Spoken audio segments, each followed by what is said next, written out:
Hey everybody, welcome to Love and Relo, the voice of the relocation industry. I am your host, Ben Cross, and I am broadcasting to you live from the University Moving and Storage headquarters outside of Detroit, Michigan today. I am so blessed and honored to bring a real relocation newsmaker, an esteemed leader, just an amazing woman in general, Kutt, to you today. She's the CEO of Silk Relo, and she's got a ton of things to say. She is a ball of energy, and I can't wait to just kind of get inside her brain and see what's going on in there. But before we do that, I want to do a couple of shout outs real quick. First, I want to shout out the upcoming IAM conference, which Kay is actually going to be speaking at as well. Super excited about that. The 58th annual IAM meeting and expo. It's going virtual this year, and it is free to U.S. corporate HR participants. There's a ton of phenomenal information. We've got an APAC panel, which Kay is going to be on.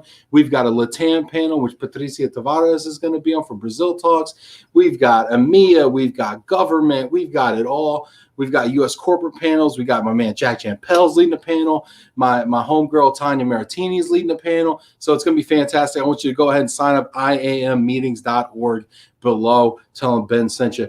Secondly, you see the purple logo right there for Love and Relo. I want this month, I'm going to dedicate all the Love and Relo episodes to Mercy Joy Ministries, mercyjoyministries.org. Go there today. Donate to their COVID relief fund to provide food to Ugandans. Shout out to William Wiggins and Allison Wiggins. The shout out to the Archbishop of Uganda and Zach Balatois, who were on the show on Wednesday. Me and my wife personally are going to be sponsoring Josephine is her name, and through vocational school for only $71 per month. You can sponsor someone through vocational school so they can get the schools and the trades they need to have upward mobility. Or you can sponsor a K through 12 kid for like $43 a month. You know, write them little letters of encouragement. I'm telling you what, you're going to get out way more than you put in to this program. So go ahead and support Mercy Joy Ministries down below.org and check out the purple logo. The purple logo up there, just as a little reminder. Anyway, all that aside, thank you so much. If you're watching right now, hit that like button, send a little heart out here, hit that applause button, and let's go ahead and bring out Kay Kutt. Kay, how are you? Awesome. Never less. Kay, it is so great to have you here. Where in the world are you right now, Kay? So today I am actually in Prescott, Ontario in Canada, which is about 40 minutes highway drives directly south of Ottawa. And if I am on the top floor of our building, I can see upstate New York right across the St. Lawrence. Upstate New York, like Buffalo, like what? No. The town is Ogdensburg, not a very well-known, big, huge metropolis. You may not know this, Kay, but I went to school in upstate New York. Okay. Albany, SUNY Albany, shout out. Yep. Okay, so I'm about 2 hours, I think, drive from Albany, but there's no crossing the border at the moment, so I just get to look across it. You just get to stare at glorious Albany. Yeah, no, that's awesome, Kay. But now what's interesting, Kay, as I've gotten to know you and talk a little bit, what's really cool about you, I think, one of the many things, is that you're sitting in Canada right now, but you are running a company in Asia. Yep. Tell us about that. Yeah, so I'm the CEO of Silk Relo, which was formerly known as Asian Tigers Mobility. And we had a branding change at the beginning of the year, 1/1/20. And the business is the relocation services, the destination services, visa migration. And if our clients want to use our moving services of Asian Tigers, we can manage it regionally. So we have we have 30 offices in 13 countries. And I have responsibility to manage the visa migration DSP teams, and the Asian Tigers moving services teams do their own things to support us. So I'm an unintentional business traveler that came to North America quite some time ago and had business meetings, and then recognized quite early on in the year that I might have had quarantine if I went back to Asia. And then doing the calculation for 2 weeks quarantine there and potentially 2 weeks quarantine here was the next meeting. And then the next meeting, and then my flight was canceled. And then, I'll say duty of care and family members that are concerned for my well-being, as well as other team members that were, well, just stay put for now because it's going to be safer. And actually, when the flight was canceled, postponed, whatever you want to call it, it went from an April date to end of July, beginning of August. And I didn't realize at that point in time, I probably could have found a route that would have taken me like 2 or 3 days to go back, but doing kind of hopscotch going through different places. But I am lucky that I actually own a property in North America. So I am hunkered down in Prescott right now and able to do the work, mainly because I choose to work 8 p.m. till 5:30 in the morning, typically. That was what I was going to ask you. How do you manage to engage with your team over there? What are those hours again, and how do you do that? All right, so 8 p.m. typically, because that's about the time, again, time zone difference. If Japan was waking up, there, it's 13 hours or whatever, whichever hours of their 9 a.m. And then I go till about 5:30 in the morning. I'm sort of like a nurse, but I figure if I was in an office in Asia and I didn't have a window view, I would have lighting. And I wouldn't know if day is night or night is day. And I travel a fair amount, and most of my team members actually say I don't suffer jet lag. I recognize what it is, and I would call it fuzzy brain for me. But when I get off a plane, I usually am in the time zone and keep going. And I'm extraordinarily lucky that I can go to sleep in about 3 breaths. And I sleep really well. So, yeah. You have it all figured out. I love it. If you're watching this right now, hit that like button. I want to see you get active in the comments. Let Kay know what you're thinking. Let's go ahead and ask Kay all sorts of questions as well. I've got some questions, but I'd love to hear what you have to say to Kay. So let's check in with folks here and honor those people who have given us some comments here. Henri from Bordeaux. Hello, everyone. Hello, Henri. Katie Linehan. Kay is an absolutely amazing individual, always there to guide and such a wealth of knowledge. Hello, Kay and Ben. Oh my gosh, Katie. I know. I think Katie's charging by the exclamation points there. She's so enthusiastic. Wait a minute, my halo's out of whack. My head's going to get too big. Thank you. Katie, I'm going to have to start paying these guests if you keep complimenting them like this, okay? You take it easy over there. No, that's great. Katie's such a sweetheart. Jack Jampel, hi, Ben and Kate.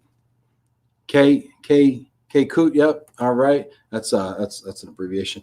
Simon Johns, hi, and hi from the UK. Yep. Hey, Simon, it's good to hear from you, buddy. Michael Quigley, what's up, Quigley? Hope you're staying safe out there in California. Saying hi, Ben and Kay.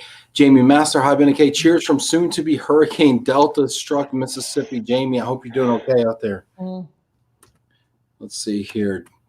Rory Ramirez, good afternoon, everyone from Mini Moves and Broadview. What's up, Rory? Good to see you, buddy. We got so many people checking in, Kay. You really bring people out.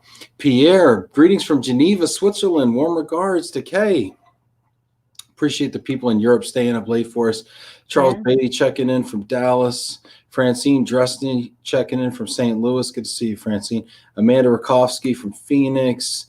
Janet, what is Kay's background before Silk Relo? Janet, you know what? Let's hop right into it. So give us a little bit of your story, Kay. Now I'm thinking, where do I start? Oh, my goodness.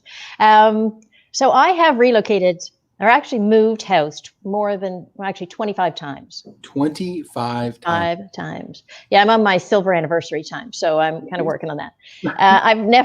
I had never lived in a house more than 4 years. So the first relocation, I was 2, and we just kept going. And my dad wasn't in the military. He was actually retired from the military, but circumstances took us, and I continued that as I grew up. I actually am a fine arts major. I was a ballerina. Yes, you didn't know that. No, I didn't know that. You were a ballerina? No.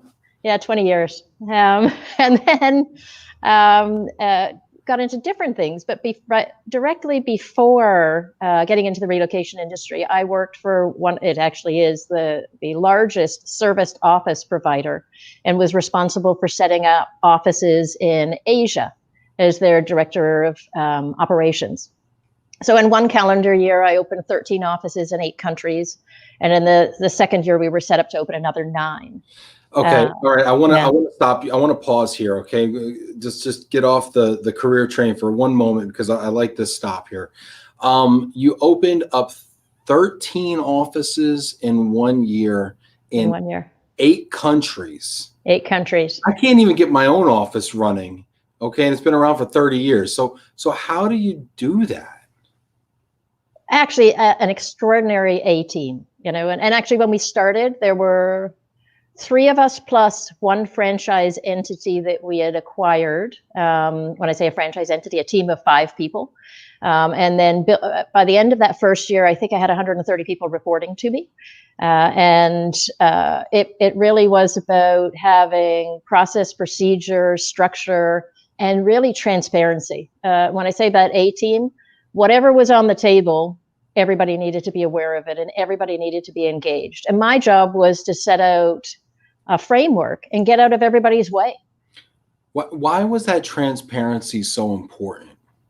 Because we get, as human beings, we have, I call it the dark spot in the back of our brain, right? Like this, what we don't know, and some things about ourselves that we don't even see, right? That we don't recognize of how we communicate, or we don't communicate. We think we're communicating, but we haven't actually had the fibers weave together to create the fabric. So making sure that we stayed engaged and kept talking, and made sure that we kept all of the teams. And it was a synchronicity. It was amazing of what we were actually able to achieve in that year. And it seems like you built a culture too of where people were collaborative and they were communicating. I mean, just based on what I'm hearing, how do you create culture when everybody's new? Well, and that it's, if you have a vision, and it was working for a company that had, it was well established in EMEA. It wasn't a US headquartered entity. They had offices that were opening around the world. And that had a framework and a brand identity and being very clear. And I used to talk about the words brand police, right? Of really honoring the brand. And we signed up. It's always flattering when somebody offers you a job. And I remind everybody, you actually have more responsibility and accountability of accepting the job, because now you have the commitment to deliver on what you said you could do to support. And that organization, there were very clear rules of the game. And I had the opportunity to present to the CEO and reported directly in. And everybody had to have a value proposition that you had to bring back and be able to demonstrate on an annual basis, 2.5 to 3 times your compensation fully loaded. And you had to be able to show worth as you went forward to stay on that team. Okay, so let me stop you there, because I think it's interesting, because any ROI calculation is fraught with, there's a lot of pitfalls there. And when you tell me right off the bat that I have to now justify my salary 2.5 to 3 times, I'm thinking, okay, there's a lot of ambiguity in there and like fudge, right, going on. And 2, that seems like it was going to take a lot of time as well to put that together. How do you manage to compute that? Because I think there's a lot of people right now that are questioning their own worth and their own ability to deliver value to their organization, especially in the environment we're in right now. They would love to put pen to paper and figure out their ROI, right? How do you really compute that? It was I wouldn't say that we sat down and got the little calculator every time and went, okay, this minute equals this and what that is. I just see a chalkboard where like every time something good happens, like $500, or whatever. Ka-ching. Negative. Oh, bad. Exactly. But the recognition that, there were certain deliverables and expectations. It was certainly a fast moving company. Looking at we had new openings, we had all sorts of things of, going into the countries and the deals that were struck, the speed of filling those centers and doing all those things, that all had an element that you would look into. So you have your budget, you've got your what all your operating expenses are, and clearly what the revenue is, and being able to, depending on your roles and responsibilities, right? Some things might be a bit softer than just the hard dollars, but in the leadership roles, the expectation was that 2.5 to 3 times. Fantastic. We have a lot of great comments coming in here. I want to check in with all of you. I would love to get your questions. Kay, I find you fascinating. I mean, honestly, I've spoken to a few times. You're brilliant. I cannot wait to moderate this panel at IEM with you and several other thought leaders from the Asia Pacific region. It's going to be amazing. We've got questions coming in. I'm going to take a question here. Keep the questions coming in, everybody. If you're watching this right now, go ahead and leave comments and questions. Matthew Odike. Hi, Kay. Opening that many off. Matthew's always got to be the one to poke. Hi, Kay. Opening that many offices in such a short time is impressive. However, if more people had your work ethic and odd working hours, would you need that many offices? Well, that was an industry that was serviced offices. So that was sort of like hoteling for the office space. So they actually were probably well before any thoughts around COVID-19 or do you need to be virtual or where you're going to be. And it was, the hot desking scenarios and all of that kind of space. So that was the business product that was being sold. Okay, so just to be clear, this was pre-relocation. Yeah.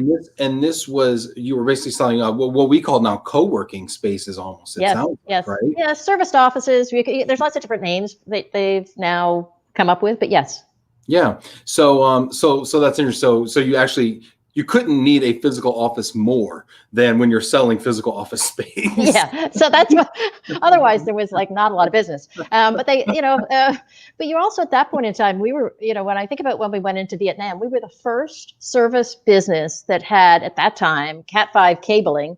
And it was a huge import thing. Like this is totally off your reload space, but it was, of what you needed to negotiate to get through with governments and having the new center opening teams, engaged with that. The visa migration situation compared to now, again, very different. When I say very different, I think it's mainly because I see the landscape now, especially in Asia, is far more protectionist. And it's a little more challenging than it used to be. We've got some great comments coming in. Please keep the comments coming, keep the questions coming. I'm going to get to all of them here. We've got Julia O'Connor checking in from IAM. Hey, Julia, it's good to see you. Rory Ramirez says, I'm the same way. I fall asleep in like 5 minutes, but he does it at work. That's the difference, Rory. No. It doesn't count, Rory. Just kidding. I love messing with Rory. He sends it back to me. Rory says, I sleep all the way through. It's a clear conscience. Oh, that's because you already served your time, Rory. Scott Williamson, hi, Ben and Kay from Dallas here. Matthew Odike, Denmark, tuning in as well. Lisa Thomas from Ann Arbor. Cliff Bierman checking in. Hello, everyone. Cliff actually has a question here. Hey, Janaina Chesnowski from Rio. Look at this. We're touching all the continents right now. This is fantastic. Sweden checking in here. Joanna, hey, how's it going? Tandra, Chester, happy Friday to you both. Cliff has a question. Keep those questions coming. Cliff says, how do you assign value to non-revenue generating items or personnel even?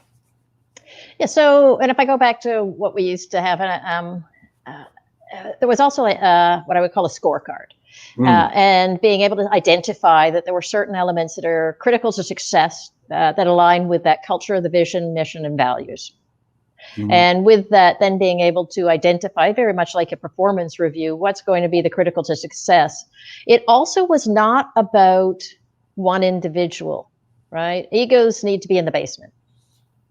And making sure that it's all aligned, because if the team fails on your watch, the leadership fails, right? So, so with that, it was really identifying what was critical to success at the time that we were doing it. And that because it was such a fast-moving, paced business, the folks that worked with us and worked together, in that first year, they felt like it was probably 5 years of work that they produced. It was amazing. And it didn't come down to, I wasn't the only leader. There were other individuals that were leading different areas. But that was where I got my first flavor of the responsibility of relocation, and not intentionally, where people were parachuted in, not compliantly. And, whether things occurred or, the relocation challenges that happen were very real. So having I wasn't necessarily the HR lead, but had the accountability for those individuals that relocated. And we're going to talk about accountability for individuals that are relocating here. And I'm going to ask you to tell us a story. But first, we got to get on to where you actually get into relocation. I took everybody on a total sidebar here just because I was fascinated by this. Michael Cadden saying, good to see you, Kay, from coastal Connecticut. Jamie Master, hi, Kay. I can relate to working all hours of the night depending on the country I'm servicing. Jamie does a lot of international corporate housing, so he's up similar hours. After 20 years, you just seem to get used to that type of schedule and lots of coffee. Yeah. So, Kay, how did you get into relocation proper? Yeah, so I was actually a volunteer on the American Chamber of Commerce board in Hong Kong. And actually, a gentleman that was in the executive search industry headhunted me to be interviewed by what was then Sendent. I had a conversation. I didn't actually make it through in one round, and then a year later, they came back and said, "You probably wouldn't talk to us." And I was like, "No harm in a conversation. I don't hold any baggage or history, any upset." And then with that, I was offered the opportunity to be the managing director for Asia for Sendent, which is now Cardis. Wow. And did that, and then one thing has led to the other, and some other things along the road. So that's yeah, true. and I honestly can say to you, even though by that time I probably moved, I don't know, 18 times. I honestly didn't know what the relocation industry was, and it took me a good 6 months to really get my head around it, because things had happened before, but I didn't necessarily understand how it all fit together professionally. Did you have managed relocations? You had moved 18 times before you got into relo per se. How many of those were managed versus just kind of figuring it out? Free poll. And I would say it really fell into my mom's domain. My dad was president of a large corporation. So and he wasn't when I was born, but circumstances changed. So I think quite a few were self moves. So if, opportunity took itself there, and it would be, yes, you've got the moving company that comes and pulls up and packs your things, but not a lot of other support. So a number of those relocations would have been domestic in North America. So within Canada, and then we moved to the States, and then my dad took an assignment in Saudi Arabia. So we actually were like the satellite family that, at that point in time, having a house in New Jersey. I would go back to school up in Canada, but then go and spend all my spare time in the Middle East. So yes and no, supported. I would say I've had the most support actually with the Tigers when they moved me, as my memory. So that's what it is. It's nice to be moved by a moving company. Okay. Yes. They don't necessarily do all the other things right, but they get they nail that move. They're like VVIP, stars on the file, like, hey, flashing lights, don't screw this one up. I mean, I feel like a rock star. You do. And then they come, oh, Miss K, how can we help you? Anything else? Yeah. Oh, no, and you want to be all, low maintenance, but it's like, no, but really though, could you create that? I mean, that'd be nice. But I love moving. So my husband would say, I can remember one time of coming back, I found an apartment, and we were going to move in Hong Kong. And I said to him, we'd found an apartment. And by the time he came home from dinner, I had already packed the living room, and his words were, excited, are we? So I actually like unpacking and the packing part of it. And I'm really want to muck in with the crew. That's so funny. My wife likes to move too. She gets antsy. She's like, aren't we due for a move right now? We moved 14 times since we've been together. And she's like, aren't we due for a move? I'm like, honey, can we just get some roots here? Yeah. And chill? I want to talk about relo, and I kind of want to dig into relo here. We've got some questions coming on. Let's get more questions too and comments, especially around relocation, especially around the region of Asia Pacific. How has relocation and the global mobility industry and the relocation business changed in Asia over the last, let's say, decade, in your opinion? I'll say stick to the domain that I'm in.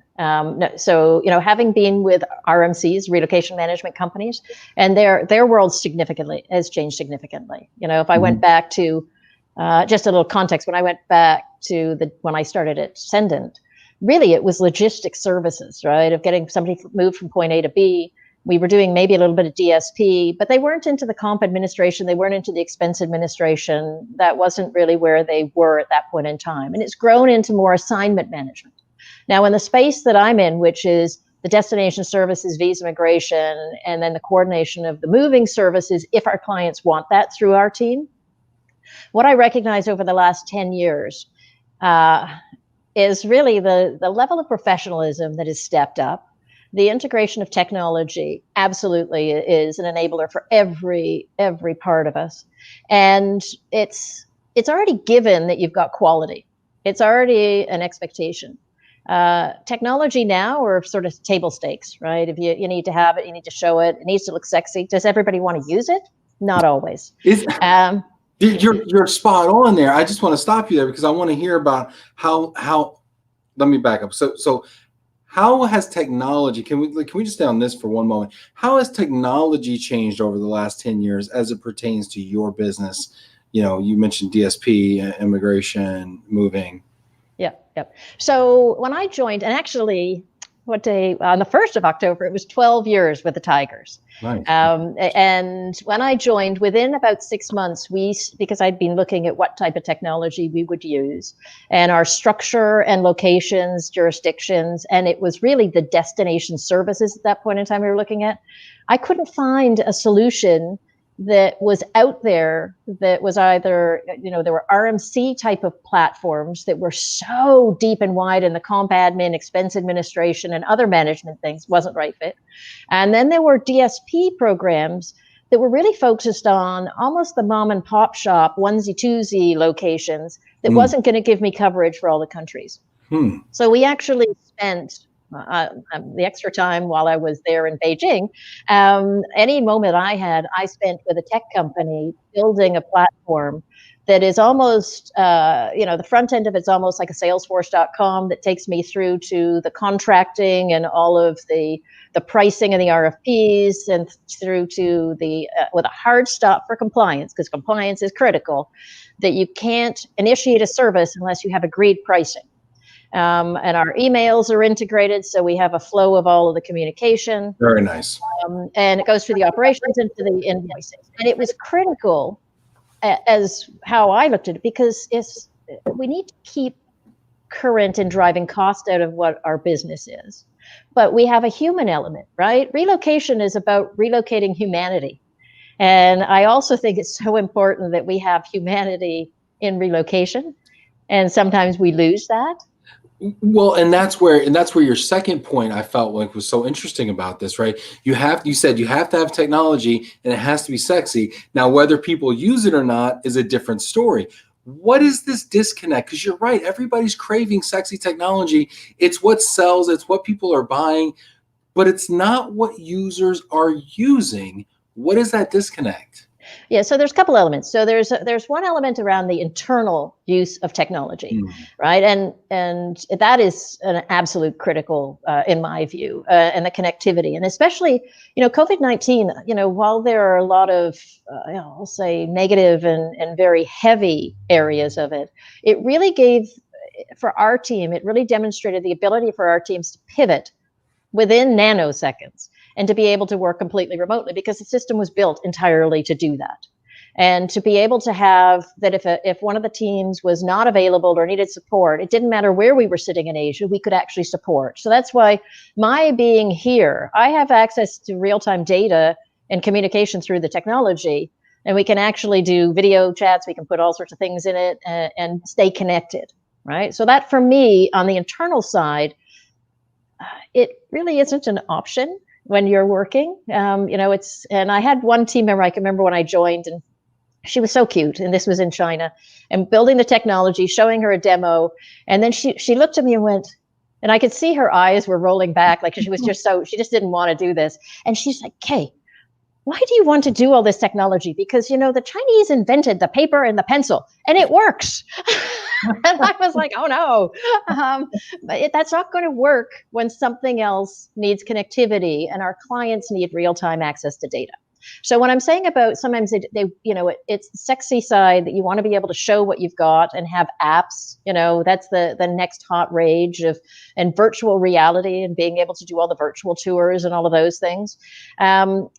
That when I say about not using it, very often on the reporting, for example, we have the competency that our clients could go in and report. They can actually audit our system remotely. Do they want to do that? No, I'd like service. So it comes down to having a balance of having the technology available as the platform, but then having our humans on our team be able to use it to deliver the level of service that our clients are expecting. This is fascinating. I'm obsessed with this topic. It looks like people that are watching are too. If you're watching, leave comments, ask questions. I'm going to try to get to all of them. So please keep them coming. We've got some great stuff from Joanna, from Sylvia, from Pierre. So let's just take a couple of these questions. All right, let's do that. Yep. So Pierre says the relocation industry is focusing on technology, but are we good enough in attracting talents? Are we setting this aside? Aren't we as good as our people are, or aren't we only as good as our people are? I absolutely agree. And I say absolutely agree. I cannot do my job, nor can any of our team members, without extraordinary people. And I talk about our team members. I look at them and I really love and care for every one of them. If I could have every one of them in my life the rest of my life, I would be the happiest woman on this planet. At the same time, this is the most porous thing I have is my brain. If I want to try to remember everything and deliver on what I remember and hear, my brain will create its own logic and its own truth of whatever the item is. I need technology in order to enable me in support of what I need to do. I'm never going to suggest that technology replaces people, because that doesn't, for what we are doing. When I mentioned about relocating humanity and having humanity and relocation, we really do need people, and we need the intellectual property to create and continue creating. And if I think, there's a quote that I've been using, and I have it in front of me. I've got it taped, really low tech, taped to my computer. And it's a Charles Darwin quote. And it's relevant so many times in our life. It's not the most intellectual or strongest that survives, but the one that is able to best adapt and adjust to the changing environment in which it finds itself. Yeah. And then layered into that is an element of we shape our tools, and thereafter our tools shape us. Yeah. And that is Marshall McLuhan. Yeah. So, when I look at that, and I think about it like fabric, right? I can pull a fiber out of a piece of fabric and it can stay together. But I'm finding if we pull technology out of it right now in a COVID-19 environment, we could not thrive or survive without this connectivity. Go back, if we went back 100 years ago and I was going to be mailing possibly something to you, and I didn't have the speed of the internet, I didn't have the connectivity, I didn't have the phone, I didn't have a lot of those other elements, I didn't have internet, I wouldn't be able to do what I'm doing. I could sit here at Prescott. I'd be enjoying I'm in an 1830s house where I am. I'd be enjoying that lifestyle.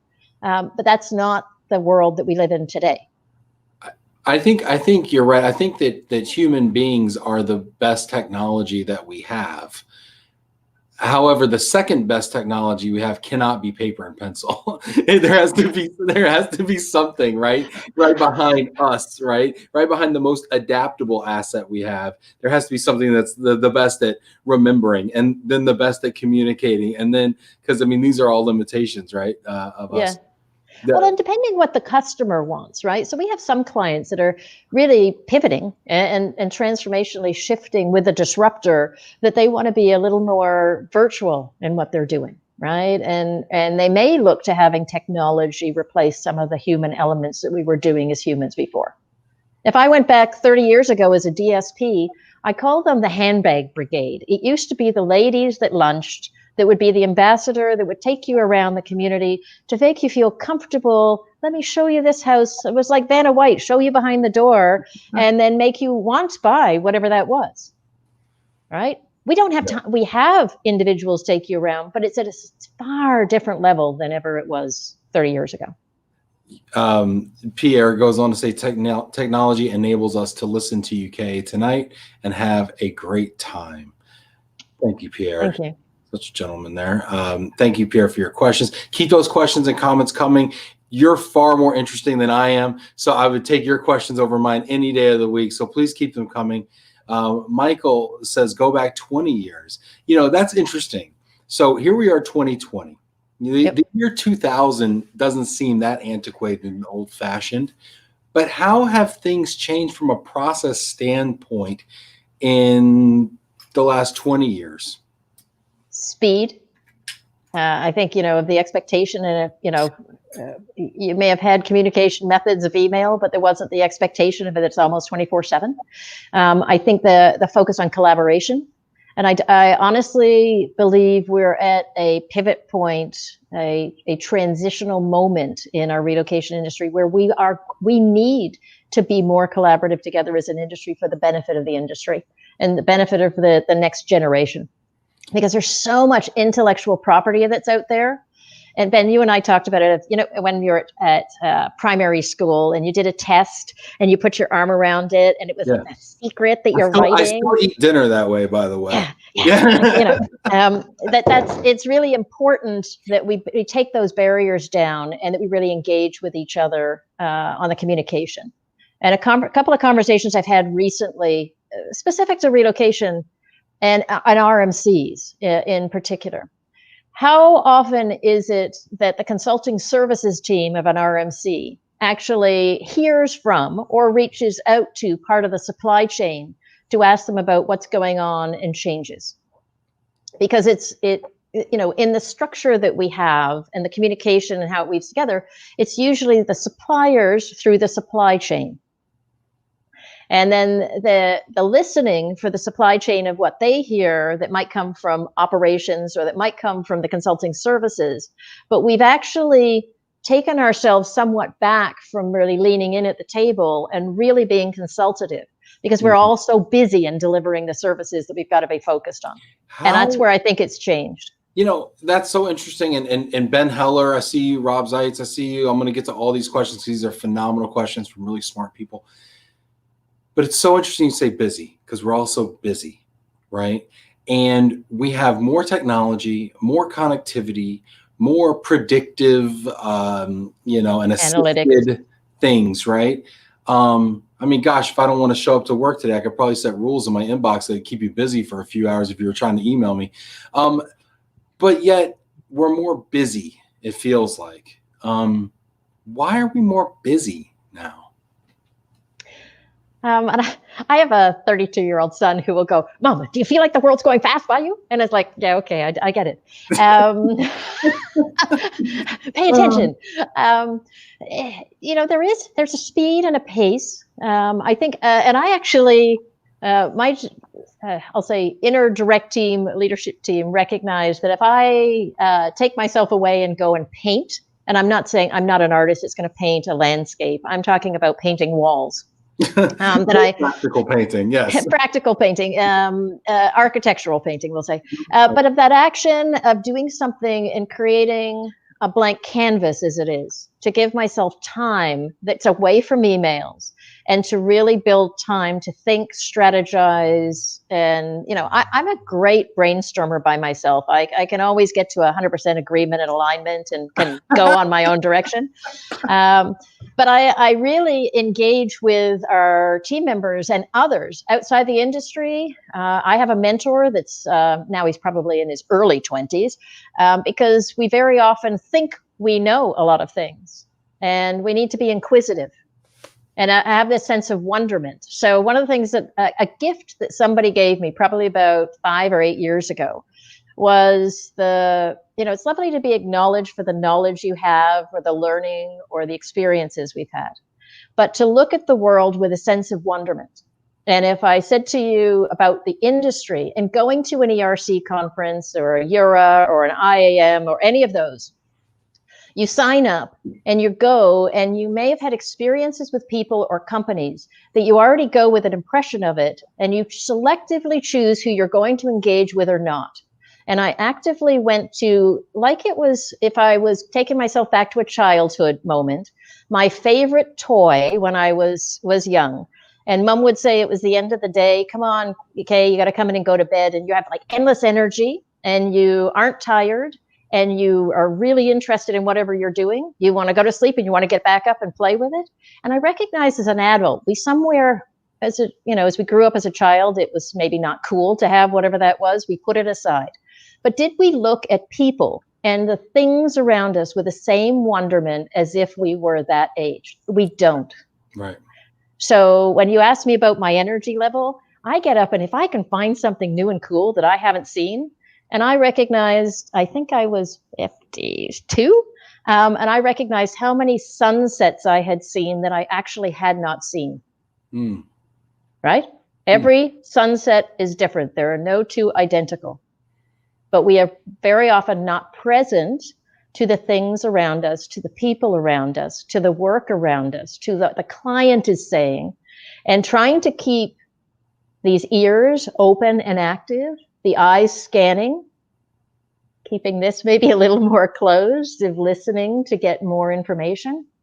That is so important for me.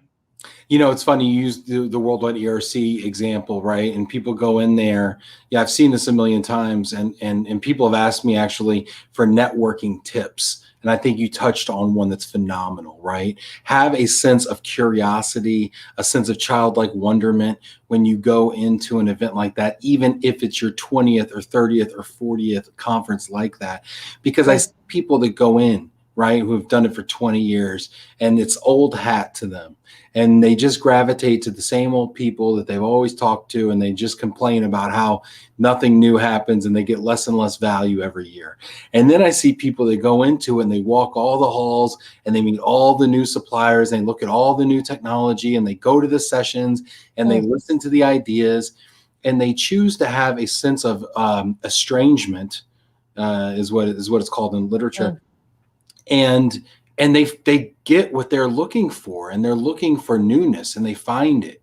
And I think that the world is what you think it is, and what you find what you look for. So I love where you're going with this, and I could talk about this for an hour, but I want to make sure we honor some of these questions from these really bright people that are coming in here. You know, Ben Heller comments, "It's not the most intellectual who survives, it's those that adapt." Great quote. Love listening to you guys. Cheers to you both.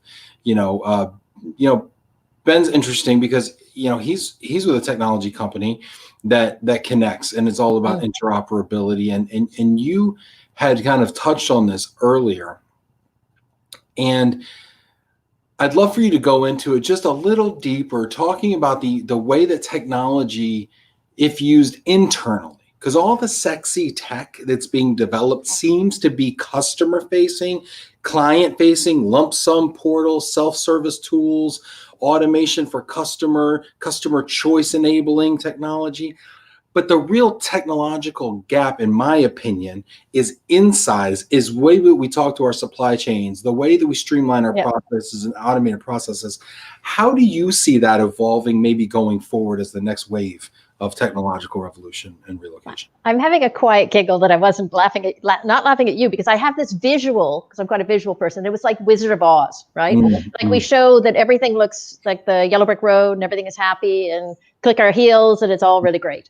And we're wanting to, you know, every customer is looking for something, right?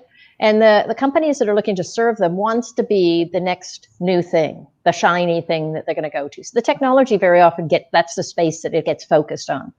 But I tend to get on my soapbox of I really feel we need to get out of our way as companies that need to work together. I need every one of you that's out there as part of my network. You need every other part of your network that fits together.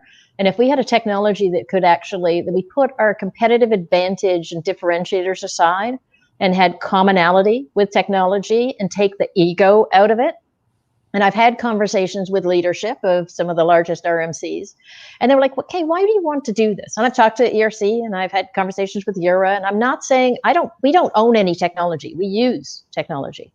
But looking at how we're working together, and I'm very mindful of the team members that we have. And when I said about spending time to help develop a technology, and the listening I had for any of the team members I worked with and all of their complaints, the number one transferee complaint was, why do I have to tell you if I've already told this person? Mm-hmm. So that's where, when we built the technology, because I could only control what was in my control. So when our business development or salesperson talks to a client and the client says, I want you to call my assignees people from Mars, we could actually put a comment in that would flow through for the contracting, would flow through for the management and the consultants, all the way through. Even on the invoice, it would say, people from Mars moved XYZ. That is, that's an element to make it easier inside. But then looking at how many trading partners we have and the connectivity with the RMCs, and every one of the RMCs, especially in the DSP or household goods, and I'm only going to speak for my arena, Visa Migration, wants us to use their technology. Well, now, and they're wanting us to drive our costs down, but they're also wanting to improve improve your efficiency, improve your customer scores, and we want accuracy in this data. Come on. And I feel like I live on a little hamster wheel, and I keep making my hamster wheel bigger and faster and get on, and I like, okay, we've got to scurry. It can't be everything to everybody. And if it could be neutralized and have technology, APIs are one avenue, but the number of times I've had conversations that I call them the lurch and lag, right? You lean into it, we're ready to go. Oh, we're not ready with something else. Oh, next new technology. Look over there. Oh, right. No, look over that direction. Right. Of really making sure that we're doing the right thing. And what really concerns me is the amount of money that we're spending and the investment that is duplicating. And I think I chatted with you, and you started off your introductions about some of the community service and, looking at supporting Uganda and other things. How much money could we actually drive in social responsibility towards other more needing things than investing in a gazillion? Like, if every company has an app and we all spend 10,000, if we agreed to commonality, we could actually invest millions of dollars in things to get fresh water or medication, or to come up with the next new something or other that would help humanity. I absolutely love that. And it reminds me of a conversation I was having with the people at IAM about the Moving and Mobility Standards Alliance, right? And they're doing work right now around standardizing some of these terms and technology and things so that we can have interoperability and we can have a kind of a shared ecosystem, and so that we can stop reinventing the wheel individually and then saying my wheel is better than yours when it turns just the same, right? Yep. And we can get down to the processes that actually make us different and not the technology that is actually quite the same. I find this fascinating. I want to we have to give up something. We have to give up something. And very often, whether it's entrepreneurs or companies, we don't want to give up what we think is important, right? Hold on to it. But that's delusional. That's just getting you away from a true strategy. Yep, I absolutely agree. Technology is not a strategy. Technology is a vehicle. It's a tool. It's an enabler. It's an enabler. Rob Zeit says technology can be used to replace humans, or it can be used to free up humans' time so they can focus on the human things we're good at. He says, I'm imagining Love and Relo in 1920 with Ben doing interviews by telegram. That's hilarious. Yeah. Gather around the radio, children. It would be over a cup of tea. Yeah, I'm coming to you like Churchill or something from a microphone in some bunker. Susan Ginsburg, hi, Ben. Hi, Kay. Great to see both of you. Susan goes on to say, Kay, your perspective is unique. It is more important than ever to build on an informal advisory board of trusted, diverse advisors who look at things differently. Oh, that's great. She says, Ben, you're spot on as well. I get a little also ran. That's very nice. I'll take it. Julie says, wow, Kay is amazing. Thank you. Don't you love that? I mean, just, yeah, it'd be fantastic. It's a Friday afternoon. It's awesome. Thank you. Sandra Clary, I'm loving this. So many quotable moments. Great session, Kay. Thank you. And yes, on keeping a sense of wonder. It is transforming. I can't help myself. I'm going to plug the IAM conference that's coming because we're talking about this very issue with technology. Sandra's company is sponsoring a technology session about how we can achieve the things that Kay is describing. So tune into that at the IAM conference. Okay, we're on the topic. Kay, the way that I became introduced to you is through building this content and this panel for the IAM conference. Yes. And so I'm going to ask you just to tease it for a moment. And let's see, Janet, can we put the sign up scroll there too if you're back there? But tell me a little bit, Kay, you've graced us with your presence on the APAC panel. What's one of the things that you think we should talk about as far as Asia Pacific region for the IAM conference? I think it's really important. We're all human beings that are delivering the service, but I think it's also important to outline the differences and the synergy and some of the opportunities that we're seeing in Asia. I know I'm an overflowing glass. I don't think I ever get half empty or, I never see it as just half full. It's always got more than that. But being able to speak with the other panelists about what's going on in Asia and the opportunity where we are today and going forward into the future. There's a lot of challenges ahead of us, but there's so much that we can be doing to reinvent and redeploy what our people are doing.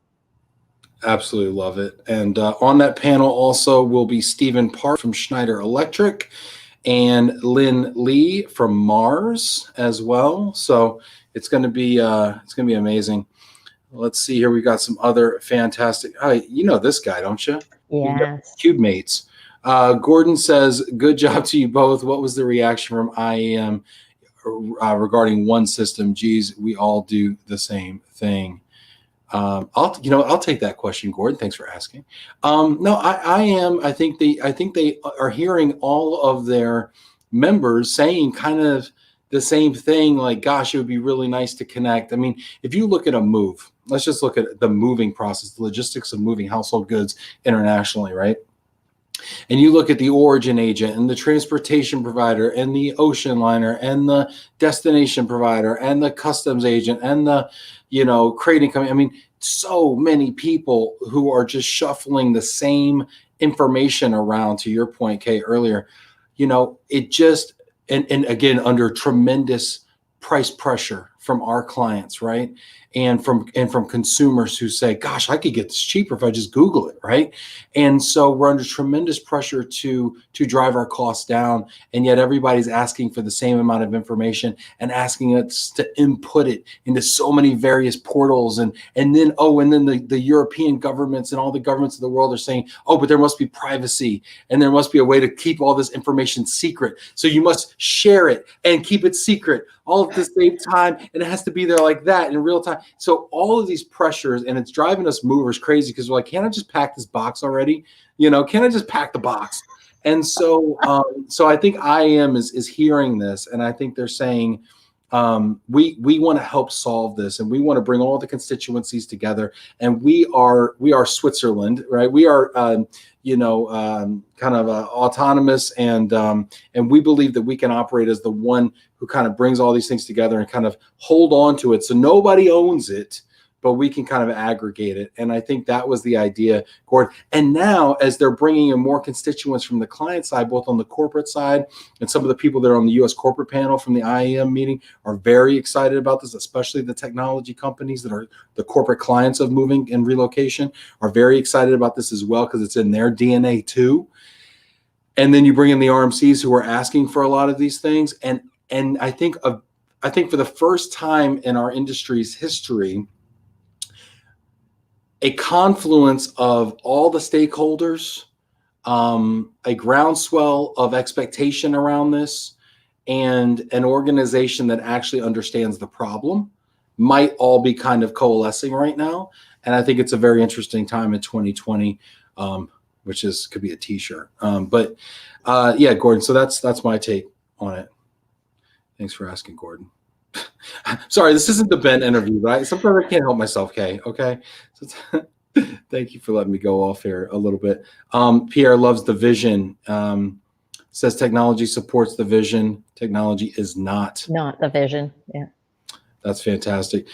Cliff goes on here and he asks, kind of going back to what you're talking about amazement. I often ask myself, what is going to be the first thing that amazes my children? They have so many of the things that we only dreamed of when we were kids. Asking them about their visions for the future gives us insight to what we should be trying to achieve for them. Seriously. I mean, all the holograms and things that we saw in Star Trek and the Beam Me Up Scotty and people touching, computers, flat screens and just making things happen. It's all real now. What will amaze our kids and what will amaze our clients and transferees? I want to turn this into a question, Kay. What do you believe could be the next thing in relocation that truly amazes our clients? I think one of the things that we often forget, that we get so caught in the tactical delivery of the service of the A to B to C to D, the process, is really when I said about listening and about looking at what the transferee needs and what the client needs and actually getting that to them before they ever ask for it. So it's really that human element of the engagement and the service that we actually can provide extraordinary service that they wouldn't look anywhere different.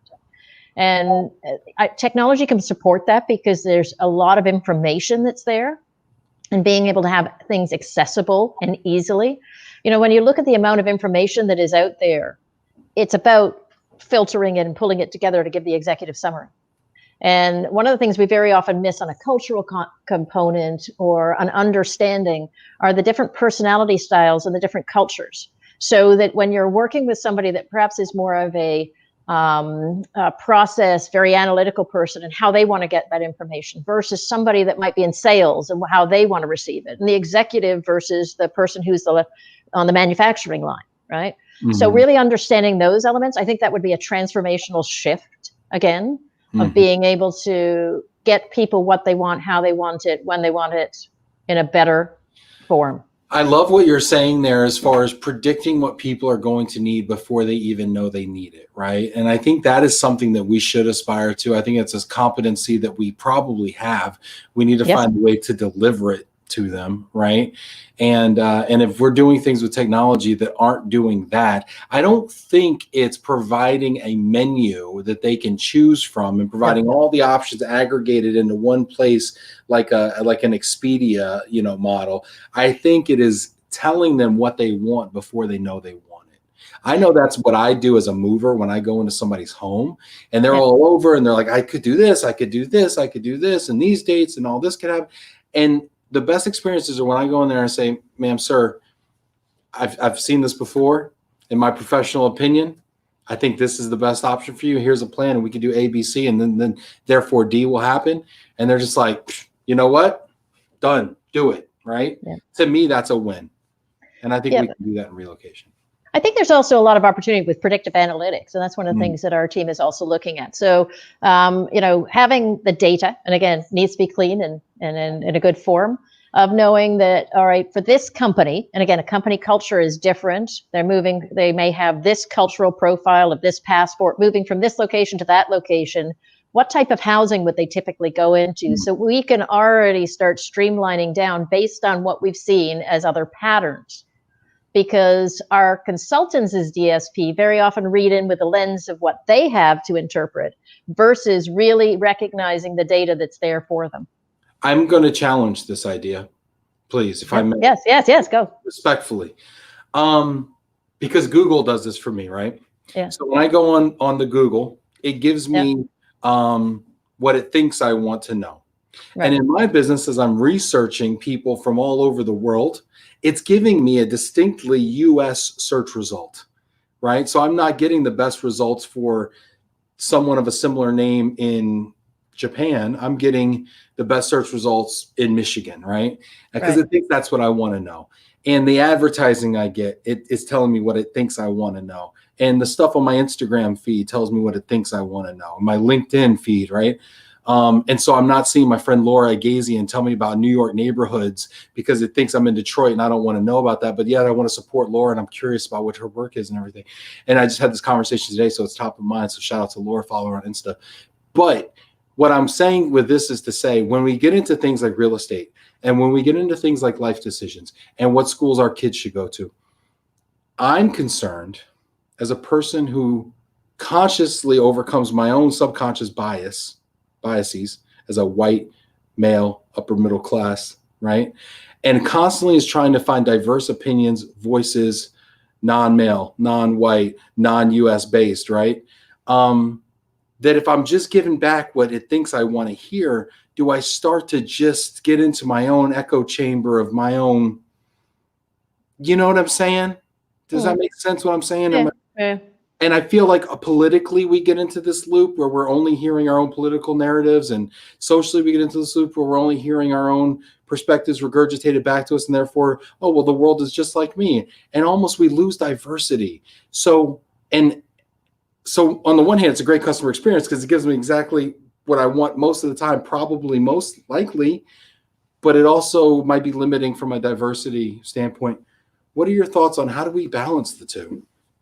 And I'll make sure I preface my statement of, when I was talking about using that's really as a base platform, right? To take it, giving you some intelligent background. It doesn't mean that's the decision, right? Because then I'm still saying that there's the human being involved in the delivery of the service, of the service that we're providing anyways. But one of the things I recognize that, I don't know what I don't know because I don't even know that I don't know it. Yeah. Right. It's the conundrum of our world. But if I can get as much information about whatever it is, and no, I'm not saying Google, and this is again, my vision of where we would all weave together with our data to be able to leverage that knowledge of what's occurring in the relocation world, not just what's occurring in Asia, not what's just happening in Hong Kong or in Singapore, but be able to see the cross dynamics, because there are some elements of human behavior and decision that has commonality, but there are also elements that are very unique. If I go back and I think about every one of the moves that we had, something was different, but I always took myself with me. Right? Yeah. There's, and there's, in the nature of what we're doing of crossing borders, there's visa migration, and it's one of the most complex areas because right now the regulatory environment, the changes with COVID-19, one decision dominoes into another decision, things are changing. But we follow those rule books, right? And there's certain commonality of most of them have an application, right? So there's an element that you may know. So what I'm saying is using the pieces that are more known to be able to be available. And it hasn't been available in all markets to all constituents. And that's where the magic would be of breaking it down and being able to get that to everybody. And that would help because what I recognize, how many seconds, moments, minutes of our team members that we're wasting every day, either in the duplication of this or in the research of what they're going to find, because they just thought of this new idea, but that idea was already there. That would, making a difference to our customers and the value proposition of being able to have access to more. It's like the old world Encyclopedia Britannica, right? My generation, it was, paper. I saw one in an antique shop recently, not very used. Now it's all things internet. In 5 to 10 years, it's going to be something different. Right? And I know I need to change, and I need to change the way I think. I constantly need to be nimble. I need to keep the flexibility. And I have to be able to listen and to be able to be guided when I don't recognize something because it's my blind spot. Yeah, that's right. And when I was saying to you about one of the most important things that I would do, and I know Gordon's on, I think he would recognize it the same, is to get out of the way of our extraordinary people to allow them to do the work they need to do, but to be there to be guidance and to make the right fiduciary responsibility decisions that need to be taken, and to ensure that we're compliant to the things we need to be compliant to, and provide them the landscape for them to be extraordinary. That's wonderful. Talking to you is just, it's just a breath of fresh air. I love the way you think. I love your energy about it. I love how you maintain I mean, going back to what you said before, that kind of that childlike amazement and just that open-mindedness and that plasticity, I love that. I couldn't cut this short without shouting out Sylvia here, who's checking in from Colombia as well. She says, I had the opportunity to meet Kay last year at the CERC conference last year in Toronto. She is truly an inspiration. Greetings from Colombia. Thank you. Sylvia is a wonderful woman. Joanna says she loves moving too. And also big shout out for coffee. I know we're on different sides of this argument here. I'm a coffee guy myself. I know you and Janet are teaming up against me. Your team tea over there. Yeah. I can drink hot water. The caffeine really doesn't float my boat. I'm good. Pierre is giving us the ultimate compliment. We're taking the Frenchman away from Roland Garros.